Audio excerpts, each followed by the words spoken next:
Hello, you, and welcome to the stream of consciousness.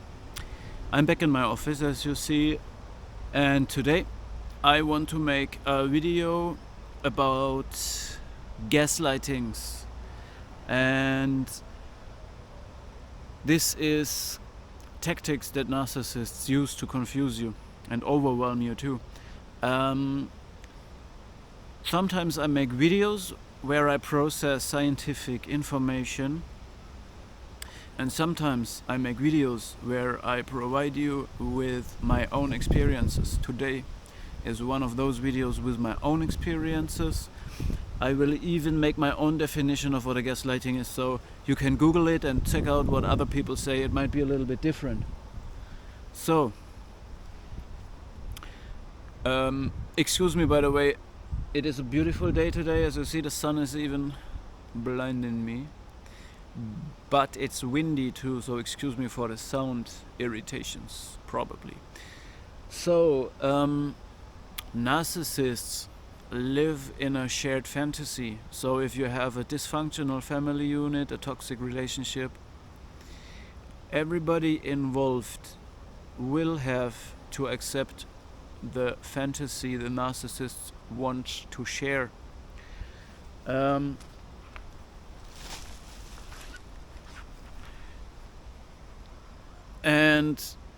if the family unit or the person is questioned,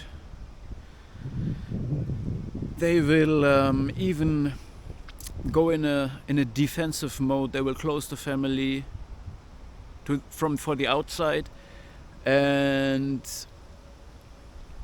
to protect this fantasy.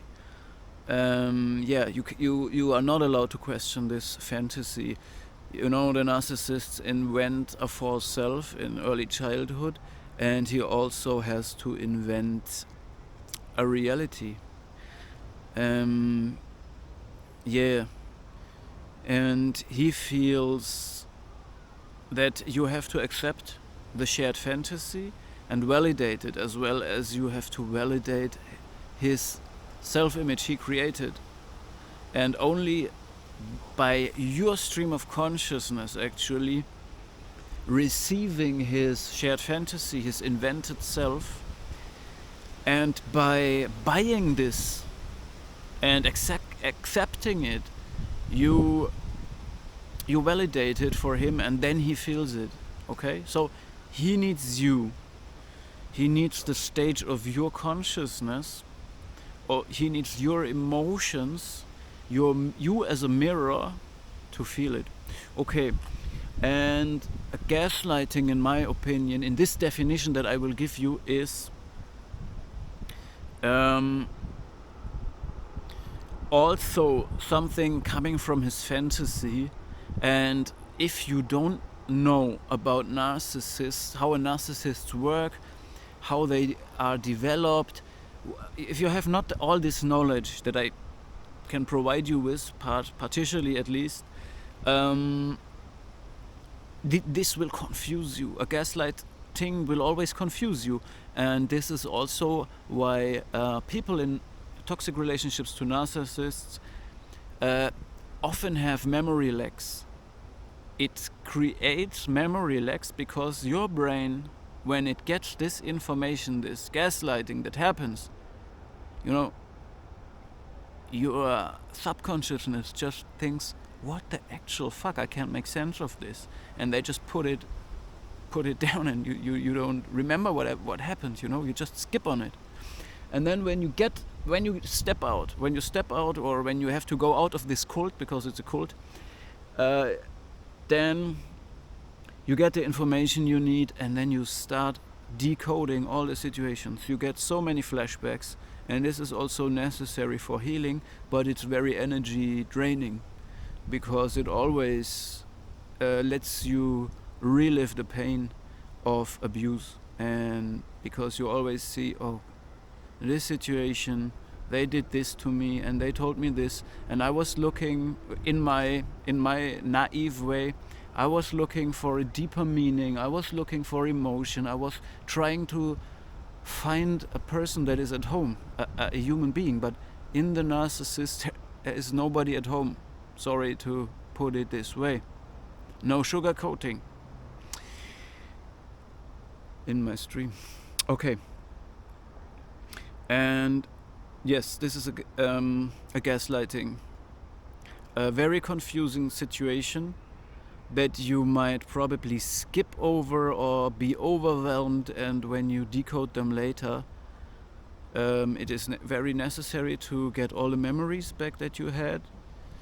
And by the way, when you did all these things, you need the information. If you have gone through narcissistic abuse, it is necessary to do the right steps in the right sequence, otherwise it doesn't help. And one important thing is no contact, and in this no contact you will have to decode all the situations that are behind you. But in this video I cannot give you the correct steps for this. It's another topic, the gaslighting. So let's get to it now. I have examples. So there are lists on the internet or YouTube videos with general strategies and general ways to gaslight. I will not do this again. It's gonna be specific memories of me, of things that happened to me, and I call them gaslightings. And sometimes these are really complex situations, and some people will disagree and say this is not a gaslighting, this is just another kind of tactic. But let me know in the comments if you disagree or agree with me. The first on the list is a situation. Imagine there is the chief of the school, a person that is rhetorically very skilled, and it's a sunny day, and there are like 100 parents there, and he is having a speech. And then he stands in the shadow, and then he moves into the light while speaking in the sunlight, and the sun is tickling his nose, and he skillfully implements this happening into his speech, and everybody is quiet, and it's a moment of big focus. And the narcissist will unconsciously or consciously suffer from this. They do not like when other people have all the attention. And at this moment, a narcissistic mother tickles the 4-year-old son, so he has to laugh. And she does this repeatedly. And you have to understand, the situation was really, really, everybody was quiet and everybody was listening to this, and this narcissistic mother completely hijacked this skillfully arranged moment and get all the attention. And I think for her it was kind of a trade.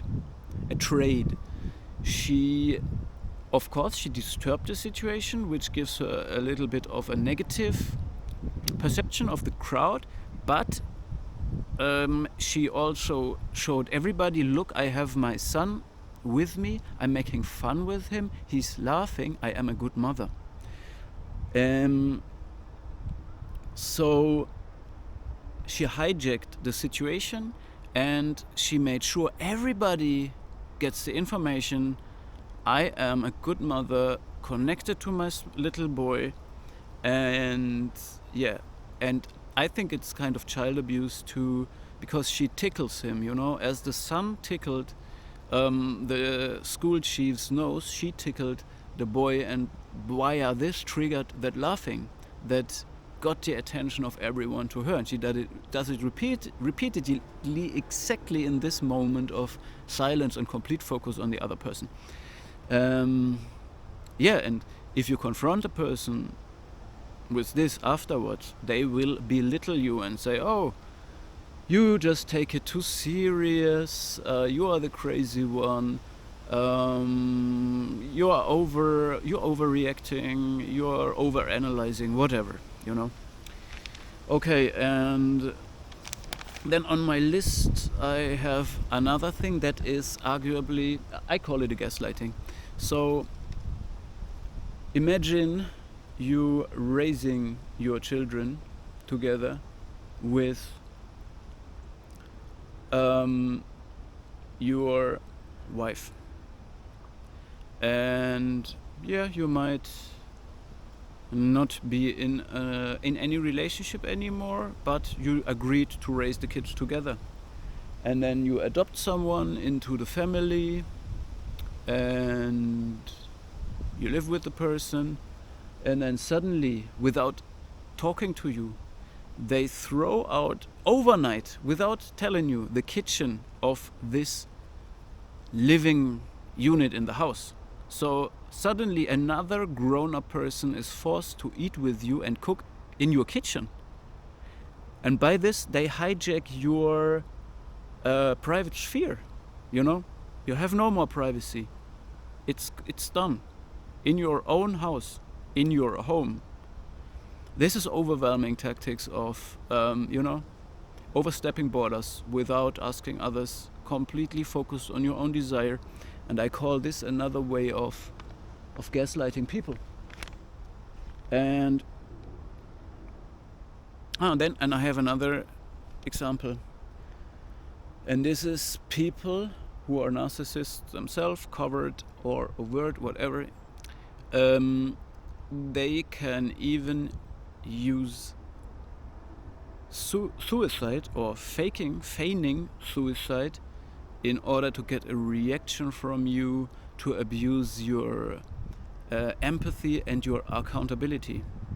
Because if you are raising children together in a house and somebody comes up and says, hey, I'm gonna kill myself, I want to kill myself, then the only right decision is to send this person out of the house, call a therapist, doctors, whatever. If you have no other idea, call the police and remove this person. It needs treatment. You know, if let's say I'm gonna coach persons, and the person come to me and I say, hey, I'm a coach, I can give you advice about narcissistic recovery, and the person says, hey man, I think I want to kill myself, then I say, hey, bro, sister, you need a certified therapist. I cannot help you in this topic. You know? And these people, a person who does this is absolutely not accountable for anything. You know? And it abuses you to take accountability for the person in that moment. So this is another way of gaslighting, in my opinion. So I want to again tell you, suicide is not a joke. You always have to take it serious, and don't let people interfere with your inner emotional life, or they just want to shed you some tears for them or their kids or whatever. But stay calm, stay relaxed, call pros, let the pros handle the situation. It's not you. It's not you. It's not your problem. Okay? Then another thing is that happened very often to me, very, very often, is an overwhelming strategy. And it has to do with you being doing all the stuffs, you're doing everything in the house. You go to work, buy food, come home, cook food, bring the kids to bed, and at the same time you have no time to plan anything, not your holidays, your vacation, whatever. And then your partner will always come up before you plan and plan it for you. And then they will come and say, hey, when do you want to take vacation? I asked you 3 times already. Will you take it on the 11th of August or on the 15th of August? And the true answer would be no. I don't want to take vacation at all at that time.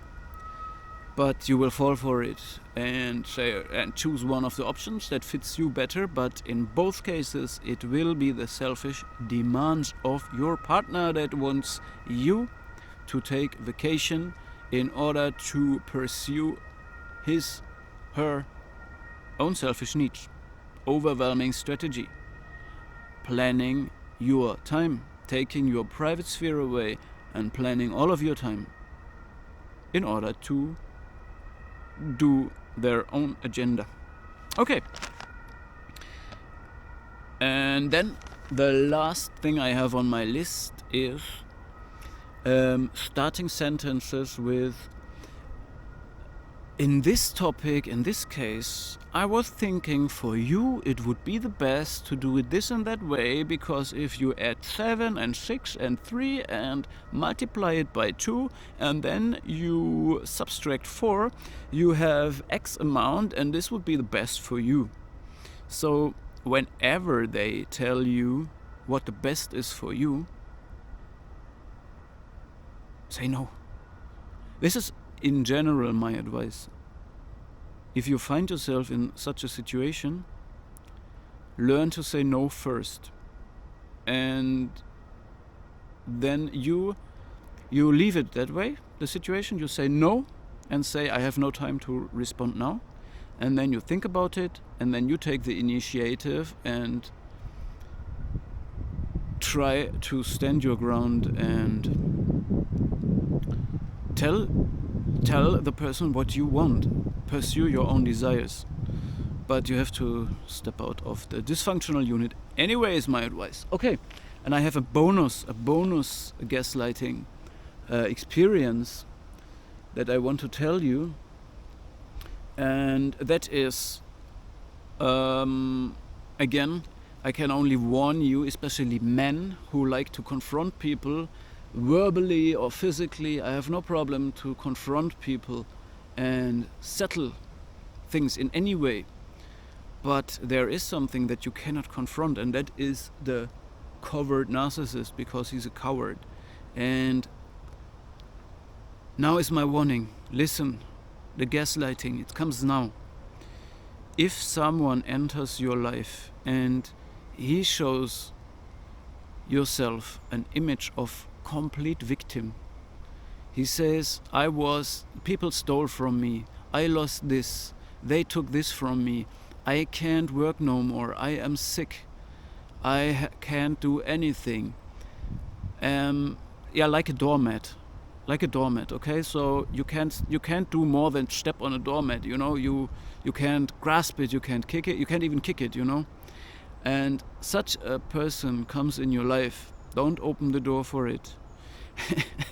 If you open the door, and then the person will start to love bomb you, and this is already beginning cycle of narcissistic abuse. They will idealize you and tell you, oh, I learned so much from you and you're so beautiful, stuff like this. It's the beginning of the end, brothers, sisters. If you have a person in your life that pretends to be a victim and that starts to love bomb you, and again, here you will feel confused. If you have this, is your intuition, it's right, your intuition is right, and they will always tell you it's wrong. They will gaslight you, you will feel something is wrong, you will feel so confused, you will immediately feel confused. They talk to you, their voice is a weapon, their grammar is a weapon, their speech is a weapon. Whatever they do, they use it as a weapon against you. They use your healthy narcissism as a weapon against you. Everything, they turn everything against you. And whenever you tell them that you doubt something, they will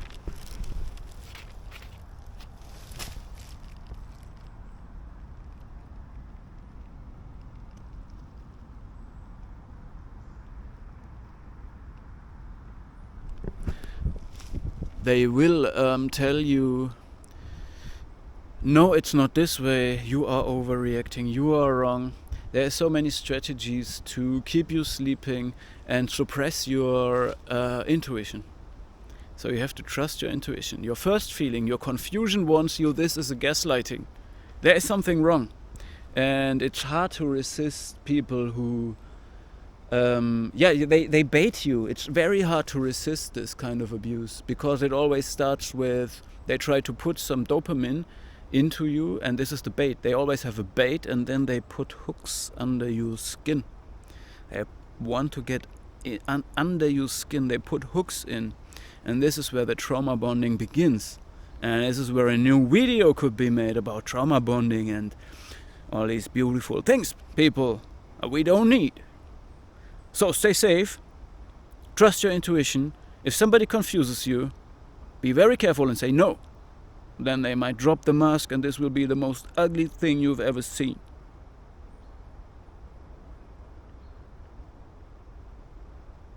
But it's better than giving up your own identity.